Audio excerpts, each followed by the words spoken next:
What's going on, guys? You're probably wondering, why am I talking about WrestleMania 2 months after it happened?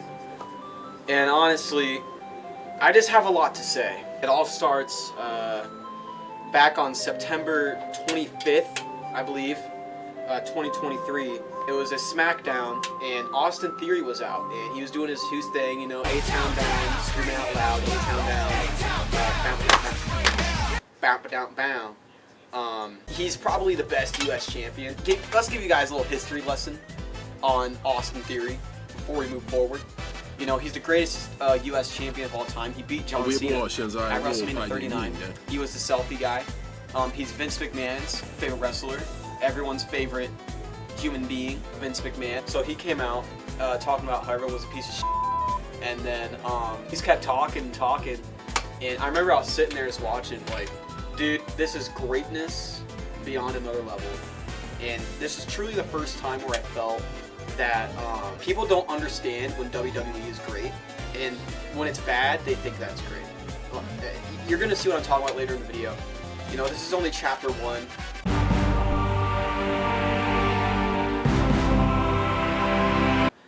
The beginning. You know, Austin Theory's out. He's talking to Smack, and then, hey, let's go! This is the People Show. Pat McAfee comes out. You know, I like Pat McAfee.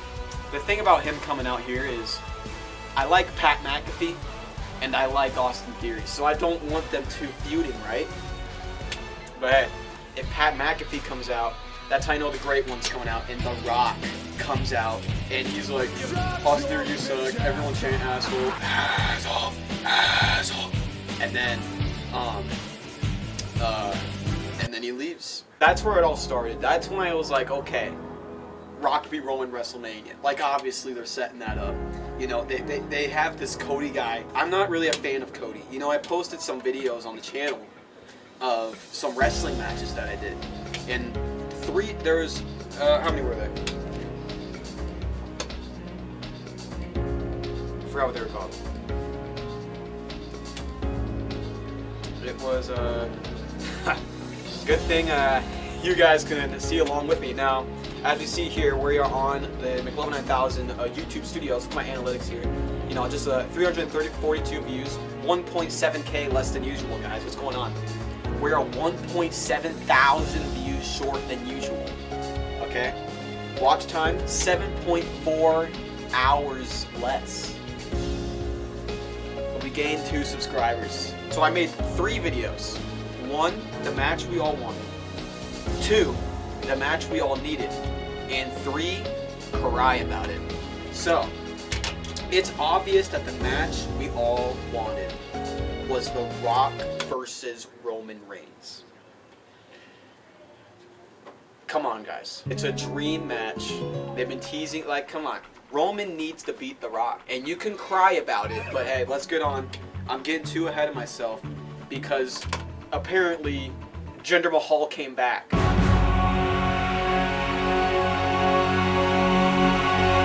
On day 1 of Monday Night Raw. You know, it's a huge anticipation. This superstar is going to return day 1 of Monday Night Raw. And everyone's saying they're all expecting the great one, the GOAT himself, Dwayne "The Rock" Johnson, the star of Fast and Furious 6. I'm a filmmaker, and filmmakers watch movies. I would say that Journey to the Center of the Earth Part 2, It's the that's a biggest flawless movie. So, day 1 of Monday Night Raw. And the crowd's like, oh my god, it's The Rock. Jinder Mahal comes out, and he's talking about, he's the Monday Night Maharaja. He's like, you guys are racist. Yeah, they're being kind of racist towards him. He was just being himself, and they started chanting USA. And honestly, guys, in that moment, McLovin 9000 did chant USA in his living room. Do I regret it? Not really. Because, like, come on, guys. USA or Jinder Mahal. Jinder Mahal is talking about how he's the chosen one. You know, I smelled it from miles away, but the great one came out, Dwayne Johnson. He came out, and it was the same thing. He was like, this side chant butt, this side chant hole. You know, they did it. And I was kind of disappointed a little bit because, like, he just did that with Austin Theory. So what could The Rock add? At the end of that segment, The Rock said, when The Rock goes out to get something to eat tonight, did The Rock sit at the bar? And they went like, The Rock loves the bar too. Or In a booth? The Rock, In a booth? In a booth? or should The Rock sit? And he like posed, he looked all badass and shit. And he was like, at the head of the table. He looked cool. Right here, dude. Oh my god. I look at this and I say, yeah, he's the GOAT. Obviously, should I sit at the head of the table? Come on, guys. Rock v. Roman. It's in the bag. But what about Cody Rhodes v. Roman? Now, Cody has actually been doing quite a lot. He came off the loss of Roman Reigns, and honestly, his run was so boring that I can't tell you what he did. Yeah, he fought Brock Lesnar. He fought Brock Lesnar like 4 times. And it was stupid. So he started off Night of Champions.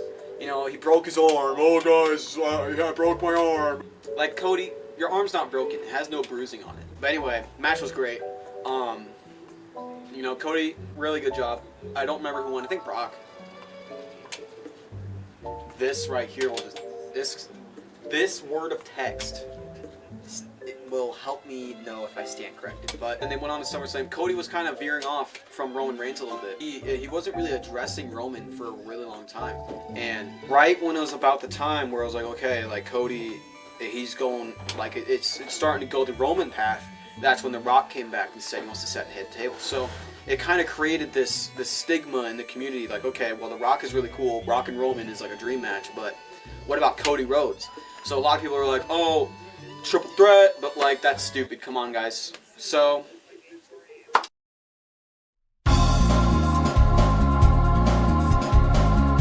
we're at the Royal Rumble. Real quick, the Women's Royal Rumble was far better than the Men's Royal Rumble. Okay, we had Liv Morgan, you know, the baddest of the baddest of the baddest of WWE women. Naomi came back. Jade Cargill, you know, she picked up Nia Jax. Bailey won, but then the men's came around, and the whole time, here was my prediction for the Royal Rumble. Cody was going to come in, and he was just going to stomp his way through, and then number 30, I thought, was going to be The Rock, and that would have made the most sense. So, number 30 was Sami Zayn, and Cody beat CM Punk. CM Punk gets injured in that match, in the Royal Rumble, and then Rock never came out. So Cody's going to WrestleMania, and he points at Roman. He points straight at him, and then Roman looks all scared, and it was cool, but what about The Rock? There was a lot going on behind the scenes, but in this video, I don't really want to talk about behind the scenes. I want to view WWE as a show.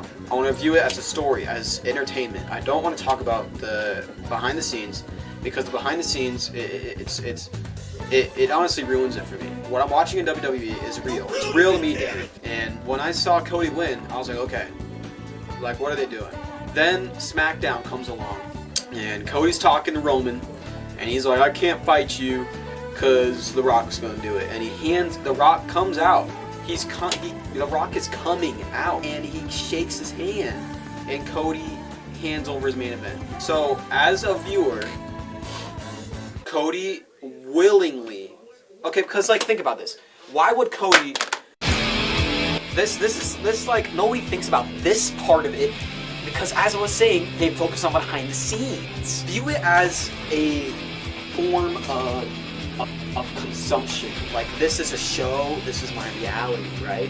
So you have to like kind of use your imagination. It was a little hard with this TikTok stuff going on with the brain rot.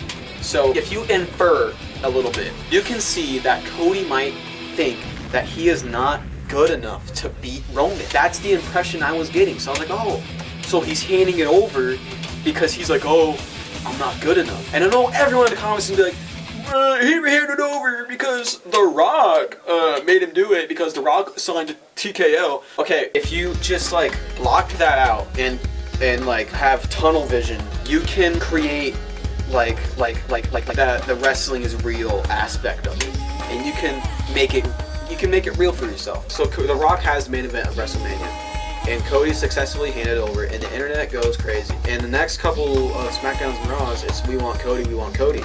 And then they announce that they're going to do a WrestleMania press conference. So I was like, okay, so they're going to make it. WrestleMania press conference comes around. Everyone's chanting, we want Cody. Nobody likes The Rock. And like before this, I don't remember if it was before or after, but The Rock did a really good song, heartfelt song about how Cody's a little bit crybaby. You know, that was pretty cool. But press conference comes around. And Roman and Rock are out, and they're like having this cool moment where The Rock's like this is our family, like we are the only royal family, which I thought was pretty cool because Cody's theme starts with wrestling has more than one royal family. The Rock's talking, he's talking about how like this is a match of respect and like this will determine who the tribal chief really is. And then Cody's just like, this is bullshit. And I was like, bro, this is bullshit. Stay out of this. Stay in your lane.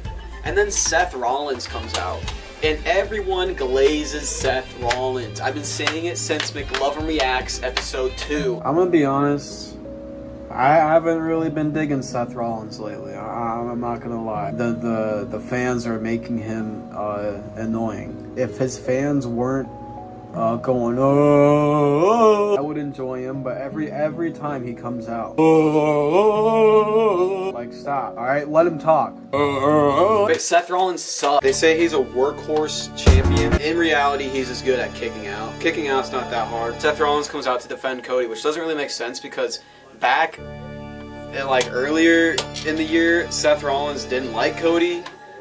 Like, I think like War Games, like Seth Rollins and Cody like hated each other, and like they just turned around and just like started sucking each other off all the time. You know, at this point I was like, okay, what's going on? Like, is the match going to Cody or is it going to The Rock? The next thing you know, Triple H comes out. I don't remember if it was SmackDown or Raw, but Triple H comes out. Basically what he says is, we hear you guys.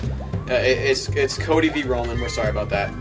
And I think it happened at the press conference. Jimmy's an idiot. You guys can see on the green screen. Where's Jimmy? I don't know. I'm just a guy. I didn't even write a script for this. This is all off the dome, bro. Who do you think writes this stuff? The match is announced as Cody v. Roman, and at this point, I'm on the floor, crying and pissing my pants. I just wanted Rock v. Roman. The Rock makes these Instagram videos, and he makes really good points about how it's stupid that Triple H just thinks that he can do whatever we want when Cody handed the match away. And honestly, I agree with The Rock. Oh, those Instagram videos were actually like some of the best promos I've seen from The Rock in a while. It was kind of clear that there was two sides of this. There was the normal people and there was the Cody crybabies. I'm just going to skip through WrestleMania. We're going straight to WrestleMania. And now it has been decided that Cody has to fight. Cody... Oh my God, bro. Oh, hell no, man. What the fuck, man? Get your ass on, man. Cody and Seth Rollins are going to team up to fight Rock and Roman in a tag team match. Cody wins. He gets to fight Roman fair and square, no bloodline members at all. And if Cody loses, it's bloodline rules, which basically means no disqualification. So, Cody lost that match, and I was crying of laughter. That's when I knew it was over for Cody. Like, are you serious right now? Like, Roman is literally going to do whatever he wants. And that also means Solo's going to do whatever he wants. And that also means Jimmy's going to do whatever he wants. And that also means The Rock is going to do whatever he wants. So, you know, Cody's obviously getting rock bottom through the table, just like how I predicted it on the McLovin 9000 channel. So, Undertaker comes out. Honestly, like, it was cool. You know, John Cena came out before that, and The Rock, of course, rock bottom John Cena into hell. It was cool. It was all right. Rock clears Undertaker. Rock destroys Undertaker. So why is he defeated that easy? It's honestly disappointing. Like, I don't really understand it, but it's a decision that they made. Cody wins the title, and now we're in present day. And honestly, WWE just hasn't felt the same. They like at WrestleMania, it was kind of cool how like Stephanie McMahon came out and was like, this is like the Paul Beck era, it's a new era. So I was like, okay, it's gonna be crazy, and it hasn't really been that crazy, you know. The Rock came out and he wanted to hold the belt, which I thought that was cool. I thought it was cool. Everyone was like, awkward. Nah, dude. I thought it was cool. The Rock just wants to hold the belt. He never held that one before, obviously. So it makes sense. But ever since, like he's been doing nothing, bro. I don't know. I don't know, man. Thank you for watching my video.